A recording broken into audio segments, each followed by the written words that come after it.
آج کے اس تجزیے میں خوش آمدید۔ آئیے بنا کسی تاخیر کے ایک ایسے موضوع کی گہرائی میں چلتے ہیں جو ہمارے روایتی معاشی تصورات کو بالکل ہلا کر رکھ دے گا۔ ہم ایک انتہائی گہرے نظریاتی اور ریاضیاتی سفر پر نکلنے والے ہیں، جہاں انتہائی درجے کی دولت اور اس نام نہاد انفرادی قابلیت کے افسانے کا جائزہ لیا جائے گا جس پر ہماری آج کی دنیا کھڑی ہے۔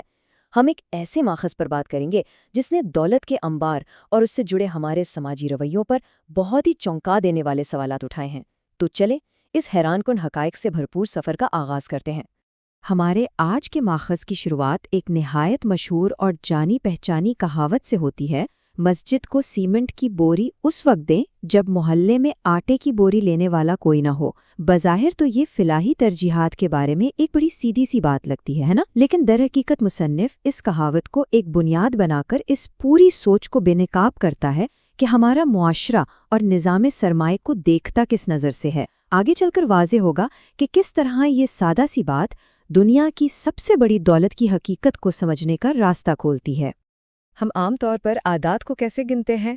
گنتی شروع ہوتی ہے 10 سے، پھر باری آتی ہے لاکھ، کروڑ، ارب اور پھر زیادہ سے زیادہ کھرب کی۔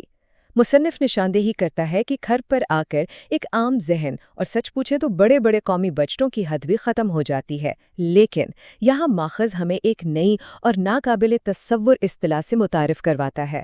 اسے کہتے ہیں نیل۔ ایک نیل کا مطلب ہے پورے 100 خرب۔ اب یہ پیمانہ عام ریاضی سے بہت آگے کی چیز ہے، اور یہ سمجھنا کیوں ضروری ہے، یہ بس ابھی تھوڑی ہی دیر میں بالکل واضح ہو جائے گا۔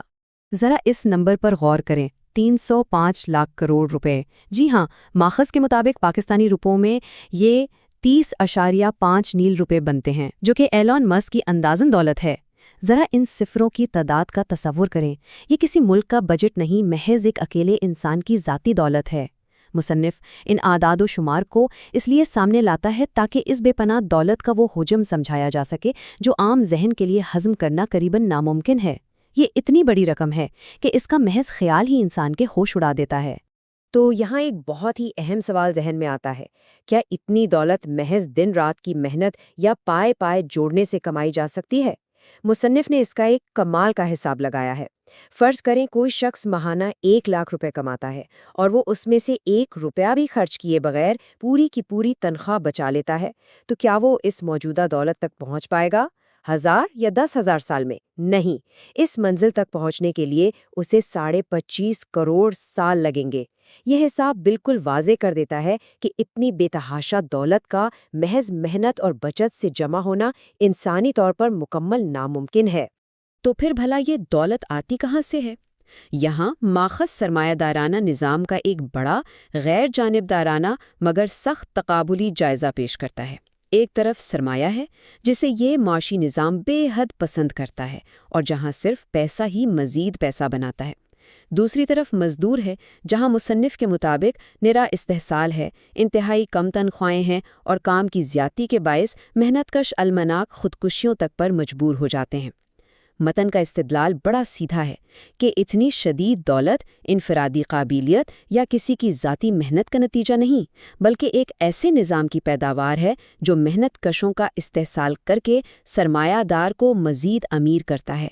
اب ذرا اس دولت کو خرچ کرنے کے زاویے سے دیکھتے ہیں۔ اگر کسی کے پاس اتنا بے پناہ پیسہ آ ہی جائے تو وہ اسے کتنا اور کیسے خرچ کر سکتا ہے؟ ماخذ نے اس کی ایک بڑی ہی حیران کن ٹائم لائن پیش کی ہے۔ اگر کوئی شخص ہر روز، جی ہاں روزانہ، $1 ملین خرچ کرنا شروع کر دے تو اسے محض $1 ٹریلین کی دولت ختم کرنے میں 3000 سال سے زیادہ کا وقت لگے گا۔ یہ ٹائم لائن اسراف کی ایک ایسی سطح کو دکھاتی ہے جو ہماری سوچ سے کوسوں دور ہے۔ اس سے صاف پتہ چلتا ہے کہ اس حد تک دولت جمع کرنا کس قدر غیر حقیقی صورتحال کو جنم دیتا ہے۔ چلیں اب دیکھتے ہیں کہ مصنف اس ساری صورتحال کا کیا حل پیش کرتا ہے۔ ماخذ یہاں مذہبی فلاحی تصور، خاص طور پر زکوٰۃ کی طرف رخ کرتا ہے۔ اگر اس مخصوص دولت پر صرف 1 سال کی زکوٰۃ نکالی جائے تو کیا اثر ہوگا؟ اعداد و شمار بتاتے ہیں کہ صرف 1 سال کی زکوٰۃ سے 18 ارب 30 کروڑ لوگوں کو کھانا کھلایا جا سکتا ہے۔ دنیا کی موجودہ آبادی لگ بھگ 7 ارب ہے، یعنی اس ایک شخص کی محض 1 سال کی زکوٰۃ سے پوری دنیا کی آبادی سے 2.5 گنا زیادہ افراد کا پیٹ بھرا جا سکتا ہے نا ناقابل یقین؟ اور اگر ہم اس فلاحی اثر کو ایک اور زاویے سے دیکھیں تو بات اور بھی حیران کن ہو جاتی ہے۔ ماخذ بتاتا ہے کہ اگر ایک وقت کے بجائے پورے سال تک لگاتار لوگوں کو کھانا کھلانا ہو تو اس ایک زکوٰۃ کی رقم سے 5 کروڑ سے زائد یعنی 50.2 ملین لوگوں کی سال بھر کفالت کی جا سکتی ہے۔ اس بات کی سنگینی کا اندازہ اس سے لگائیں کہ دنیا کے 164 ممالک کی مجموعی آبادی بھی اس سے کم ہے۔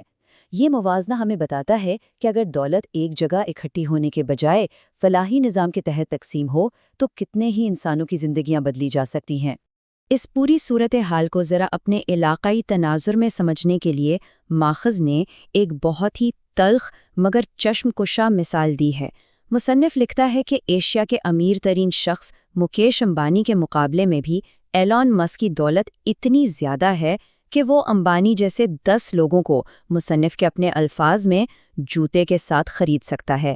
یہ موازنہ اس لیے اہم ہے کیونکہ یہ دکھاتا ہے کہ جنہیں ہم اپنے خطے میں بے تحاشا امیر سمجھتے ہیں وہ بھی ان عالمی سطح پر دولت سمیٹنے والوں کے سامنے کتنے چھوٹے نظر آتے ہیں۔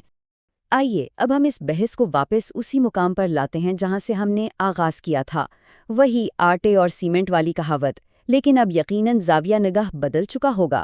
ماخذ اب ریاضیاتی اعداد و شمار سے آگے بڑھ کر ایک گہری نظریاتی تنقید کی طرف مڑتا ہے۔ مصنف کے نزدیک یہ کہاوت محض غریبوں کی مدد کا درس نہیں دے رہی، بلکہ یہ ایک ایسا طنز ہے جسے مخصوص طبقات اپنے خاص نظریاتی مقاصد کے لیے استعمال کرتے ہیں۔ آئیے دیکھتے ہیں کہ یہ تنقید اصل میں ہے کیا۔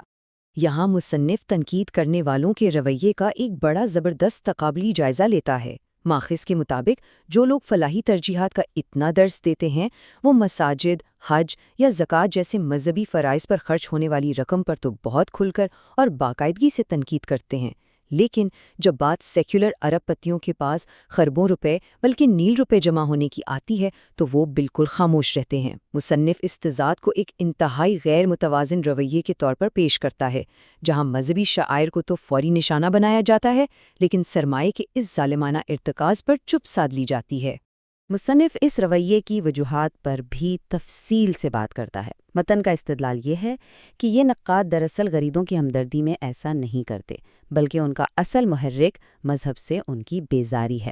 وہ مدارس اور قربانی جیسی مذہبی علامات کو تو مسلسل ہدف بناتے ہیں، لیکن جو ارب پتیوں کی غیر مذہبی آسائشیں اور فضول خرچیاں ہیں انہیں مکمل طور پر نظر انداز کر دیتے ہیں۔ مصنف کا موقف واضح ہے کہ یہ نظریاتی تضاد اس بات کا ثبوت ہے کہ ان کا اصل مسئلہ دولت کی مساوی تقسیم ہرگز نہیں بلکہ صرف مذہبی تشخص کی مخالفت ہے۔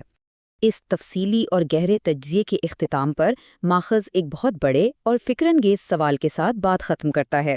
ماخذ نے اعداد و شمار اور نظریاتی تنقید کے ذریعے جس حقیقت کو سامنے رکھا ہے اس کے بعد یہ سوال ناگزیر ہو جاتا ہے۔ جب دنیا میں دولت کی تقسیم میں اتنا بھیانک اور ناقابل تصور عدم مساوات موجود ہو تو ایک معاشرے کے طور پر ہماری اخلاقی جواب دہی کا رخ کس طرف ہونا چاہیے؟ کیا محض سطحی تنقید تک محدود رہنا کافی ہے یا ان ساختی اور معاشی خرابیوں پر سوال اٹھانا ضروری ہے جو اس استحصال کی اصل جڑ ہے؟ یہ وہ سوال ہے جو یقیناً دیر تک سوچنے پر مجبور کر دے گا۔ اس تجزیے میں ساتھ رہنے کا بہت شکریہ۔ امید ہے اس نشست نے اس اہم ترین موضوع کو ایک نئے زاویے سے سمجھنے میں بھرپور مدد دی ہوگی۔